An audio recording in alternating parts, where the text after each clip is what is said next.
অন্তর্বর্তী সরকারের উপদেষ্টা পরিষদের জরুরি বৈঠক দুপুরে। জুলাই সনদ ও গণভোট ইস্যুতে আসতে পারে চূড়ান্ত সিদ্ধান্ত। গুলশানে চেয়ারপারসনের কার্যালয়ে বিএনপির সংবাদ সম্মেলন আজ দুপুরে। স্থায়ী কমিটির বৈঠকে যুক্ত হবেন তারেক রহমান।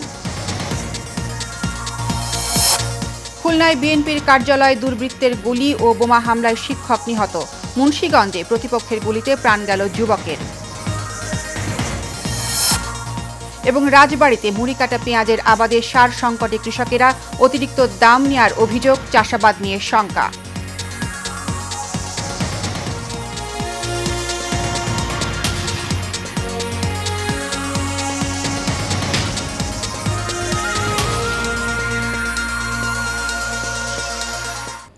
স্বাগত এশিয়ান সংবাদে, আপনাদের সাথে আছি আমি তাসনিমা রোকাইয়া।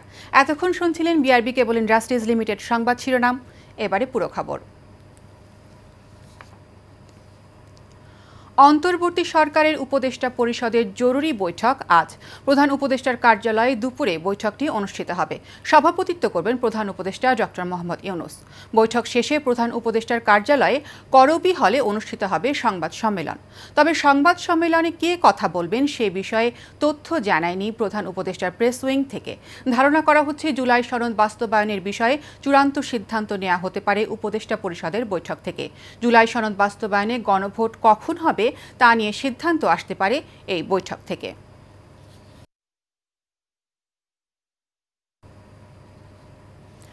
চলমান রাজনৈতিক পরিস্থিতি ঘিরে আজ জরুরি সংবাদ সম্মেলন ডেকেছে বিএনপি। বিএনপির মিডিয়া সেলের সদস্য শায়রুল কবির খান এ তথ্য জানান। তিনি বলেন, আজ বিকেল ৩টায় রাজধানীর গুলশানে বিএনপির চেয়ারপারসনের রাজনৈতিক কার্যালয়ে সংবাদ সম্মেলন অনুষ্ঠিত হবে। এর আগে দুপুরে দলটির সর্বোচ্চ নীতি নির্ধারণী ফোরাম জাতীয় স্থায়ী কমিটির বৈঠক অনুষ্ঠিত হবে। এতে ভার্চুয়ালি সভাপতিত্ব করবেন বিএনপির ভারপ্রাপ্ত চেয়ারম্যান তারেক রহমান।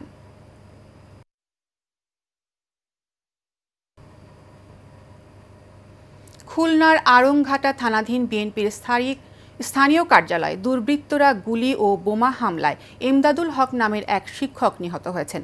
গুলিবিদ্ধ হয়েছেন যোগীপোল ইউনিয়ন বিএনপির সাংগঠনিক সম্পাদক মামুন শেখ সহ দুজন। এ সময় গুলি লেগে গুরুতর আহত হন এমদাদুল হক নামের একজন শিক্ষক ও মামুন শেখ। পরে তাদের হাসপাতালে নিলে পথে এমদাদুল হকের মৃত্যু হয়। রাজবাড়ীতে চলছে মুড়ি কাটা পেঁয়াজের আবাদ। চলতি বছর বীজ পেঁয়াজের দাম কিছুটা কম হলেও স্বস্তি নেই কৃষকদের মনে। তাদের অভিযোগ, বাজারে সারের সংকট, কৃত্রিম সংকট দেখিয়ে অতিরিক্ত মূল্য আদায় করছেন বিক্রেতারা। আর আবহাওয়া অনুকূলে থাকলে জেলায় চলতি বছর মুড়ি কাটা পেঁয়াজের আবাদ লক্ষ্যমাত্রা ছাড়িয়ে যাবে বলে আশা কৃষি বিভাগের। এস এম রাসেল কবিরের তথ্য ও ছবিতে জানাচ্ছেন রাশেদ আকন। মুড়িকাটা পেঁয়াজ আবাদের জন্য কেউ করছেন জমি প্রস্তুত, আবার কেউ করছেন রোপণ। কয়েক দফা বৃষ্টির কারণে আবাদ কিছুটা দেরি হলেও রাজবাড়ীতে এখন কৃষকরা ব্যস্ত আগাম মুড়িকাটা পেঁয়াজ চাষে। জেলার পদ্মা ও গড়াই নদীর চর, উঁচু জমিসহ বিভিন্ন এলাকায় এখন রোপণ করা হচ্ছে মুড়িকাটা পেঁয়াজ। কৃষকরা বলছেন, বীজ পেঁয়াজের দাম কিছুটা কমলেও স্বস্তি নেই তাদের। বাজারে সার সংকট দেখে অতিরিক্ত দাম আদায় করছেন বিক্রেতারা। 10 দিন আগে লাগা হলে একটু ফলনটা একটু আরো সময় ভালো ছিল, দামেও একটু মানুষ পাওয়ার সময়। কারণ এখন তো এই টাইমে আপনার আলি বীজ শেষ, তাহলে এই মুরগাটা 10 দিন আগে উঠলে 10 দিন আগে আমরা দামটা হতে হয়।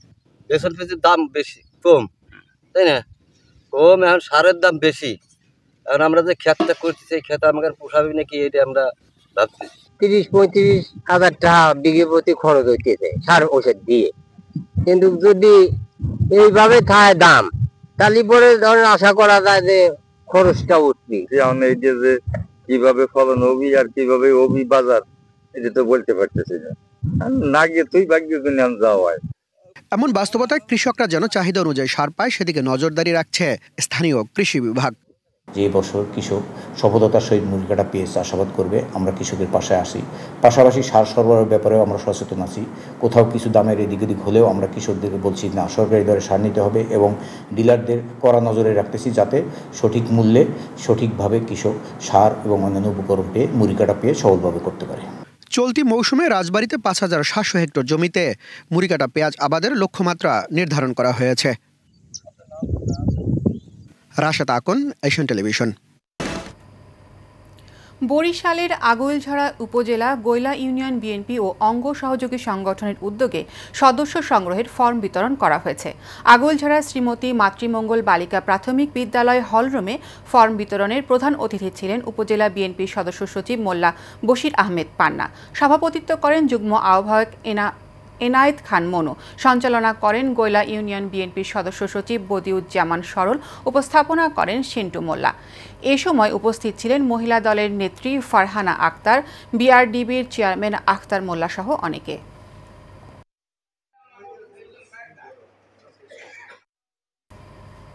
ব্রাহ্মণবাড়িয়া ৬ আসনে বাংলাদেশ জামায়াতে ইসলামী মনোনীত এমপি প্রার্থী অধ্যাপক দেওয়ান মোহাম্মদ নকিবুল হুদা বলেছেন, দল সরকার গঠন করলে বাঞ্ছারামপুর উপজেলার মেঘনা নদীর ব্রিজ সহ সব রাস্তার উন্নয়ন করা হবে। বাঞ্ছারামপুরের মাতুরবাড়ি মোড় থেকে বাহেরচর পর্যন্ত বর্ণাঢ্য মোটর শোভাযাত্রা ও গণসংযোগে এ কথা বলেন তিনি। এতে উপস্থিত ছিলেন জামায়াতে ইসলামীর বাঞ্ছারামপুর উপজেলার আমির মোহাম্মদ আবুল বাশার, সেক্রেটারি মোহাম্মদ শামীম নূর ইসলাম, সহকারী সেক্রেটারি মোহাম্মদ আলাউদ্দিন সাদি, সাবেক পৌর সভাপতি মাসুদুর রহমান সহ অনেকে।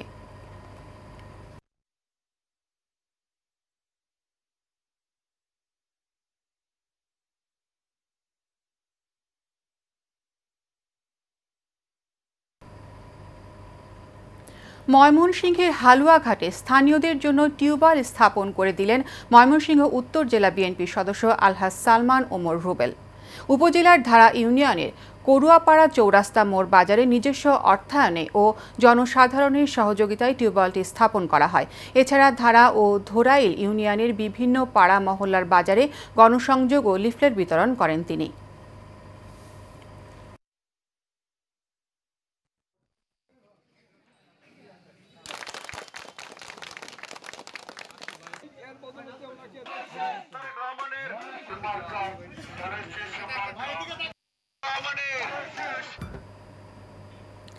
চট্টগ্রাম নগরীর থিয়েটার ইনস্টিটিউট মিলনায়তনে বাকার সন্স গ্রুপের আয়োজনে অনুষ্ঠিত হয়েছে সঙ্গীত শিল্পী রিয়াজ ওয়াইজ ও সুরকার, পরিচালক ও গায়ক ইউসুফ আহমেদ খানের সঙ্গীতানুষ্ঠান আমি এক স্বপ্ন কোজাগরী।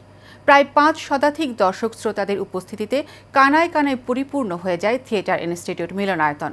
ধ্রুপদী সুর আর মৃদু ঝংকারে শুরু থেকেই তৈরি হয় এক মনোমুগ্ধকর পরিবেশ। এতে অতিথি হিসেবে উপস্থিত ছিলেন চট্টগ্রাম ক্যান্টনমেন্ট পাবলিক কলেজের অধ্যক্ষ কর্নেল মুজিবুল হক শিকদার, বাকার সাউন্ডস গ্রুপের জিএম শাহ ইমরান সহ অনেকে।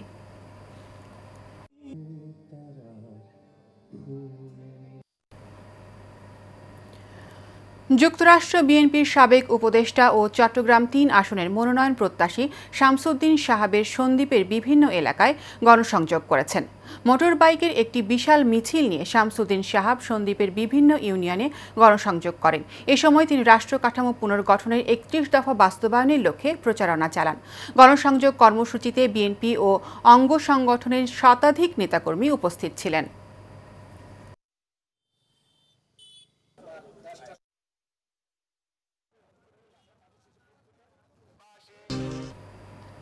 এবারে খেলার খবর। নারী ওয়ানডে বিশ্বকাপের নতুন চ্যাম্পিয়ন ভারত। ফাইনালে দক্ষিণ আফ্রিকাকে ৫২ রানে হারিয়ে প্রথমবারের মতো মেয়েদের ওয়ানডে বিশ্বকাপের চ্যাম্পিয়ন হল হরমনপ্রীত কৌরের দল। নাবি মুম্বাইয়ে বাংলাদেশ সময় দুপুর ৩টা নাগাদ হওয়ার কথা ছিল ফাইনালের টস। বৃষ্টিজনিত কারণে নির্ধারিত সময়ে টস করা যায়নি। টস হেরে ব্যাট করতে নেমে শুরুটা দারুণ করে ভারত। ওপেনিং জুটিতে আসে ১০৪ রান। এরপর স্মৃতি মান্ধানা ৪৫ এবং শেফালি ভার্মা ফেরেন ৮৭ রান করে। শেষ পর্যন্ত ৭ উইকেটে ২৯৮ রান তোলে স্বাগতিকরা। জবাবে ব্যাট করতে নেমে দলীয় ৬২ রানে ২ উইকেট হারায় প্রোটিয়ারা। তবে ক্যারিয়ারের ১১তম সেঞ্চুরি তুলে জয়ের ব্যবধান কমাতে থাকেন লরা ভলভার্ট। তবে ৪৫.৩ ওভারে ২৪৬ রানে গুটিয়ে যায় প্রোটিয়াদের ইনিংস।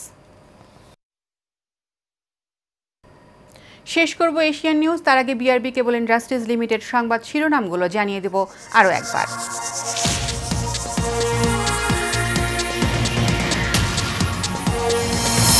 অন্তর্বর্তী সরকারের উপদেষ্টা পরিষদের জরুরি বৈঠক দুপুরে। জুলাই সনদ ও গণভোট ইস্যুতে আসতে পারে চূড়ান্ত সিদ্ধান্ত। গুলশানে চেয়ারপারসনের কার্যালয়ে বিএনপির সংবাদ সম্মেলন আজ। দুপুরে স্থায়ী কমিটির বৈঠকে যুক্ত হবেন তারেক রহমান। খুলনায় বিএনপির কার্যালয়ে দুর্বৃত্তের গুলি ও বোমা হামলায় শিক্ষক নিহত। মুন্সিগঞ্জে প্রতিপক্ষের গুলিতে প্রাণ গেল যুবকের। এবং রাজবাড়ীতে মুড়ি কাটা পেঁয়াজের আবাদে সার সংকটে কৃষকরা, অতিরিক্ত দাম নেওয়ায় অভিযোগ, চাষাবাদ নিয়ে শঙ্কা। এশিয়ান নিউজে পর্যন্তই। পরবর্তী সংবাদ দেখার আমন্ত্রণ রইল। ধন্যবাদ সবাইকে।